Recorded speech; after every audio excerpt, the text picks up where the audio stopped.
جماعة، وصلنا المنصورة، عروس الدلتا وبلد اللبن. رائحة الهواء جيدة، لكن هل هناك ما يكفي من اللبن هنا؟ يوهو، هل يوجد الكثير من البنات هنا؟ شايفين النيل؟ ده أجمل كورنيش في مصر. الهوا هنا يرد الروح. تعالي أيتها القطة اللطيفة، لا تخافي يا ناطية. دودو، نحتاج إلى خطة بحث عن سر اللبن الشهير. وصلنا. هذا هو بيت طنط مرفت، هي التي ستدلنا على أفضل مكان للبن.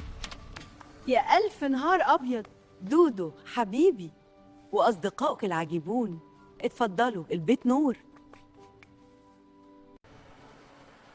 هل هو مصنوع من ذلك اللبن؟ طنط، احنا بندور على سر اللبن المنصوري. انتي حلوة. أتشو يا طفلي يا مشاغب، لقد أصبحت ببيض القرفة. هذا المركب الأرضي ضيق جدا. اصبر يا باباي، احنا رايحين ميت غمر، بلد النخيل والخير. هل النخيل يطير؟ يا جماله، شايفين الخضرة؟ دي مزارع الخير. تعالي أيتها البقرة اللطيفة، أنا لست طائرا. أين الحليب؟ استعدي أيتها البقرة القوية، سآخذ منك أفضل حليب في 100 غمر. براحة يا باباي، دي بقرة مش تمرين بنش، لازم تكون حنين. فاز الحليب يخرج كالقذيفة. هل سنشرب الآن أم سنستحم؟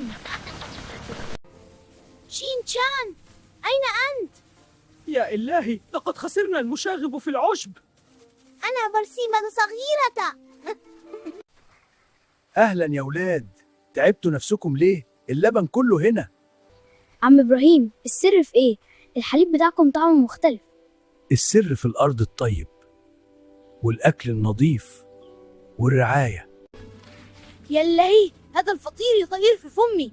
شين شان، ولا مفيش طيران؟ هذا هو السر، هو الحب الذي يوضع في كل طبق. لازم نشوف سر الجمال. ما هو الجمال هنا؟ الجمال في تاريخنا، ده المكان اللي هزمنا فيه الملك لويس. لا يا شين شان، التاريخ مش بيفتح كده، والملك لويس ما كانش بيطير، ده كان محبوس هنا. يا ربي، مهجهان الجمال، كل سنة المنصورة بتحتفل. خلينا نسير. هل لديهم محطة قشطة هنا؟ مع السلامة يا منصورة، يا بلد الشياكة والجمال. شبعتنا. Easy. More protection.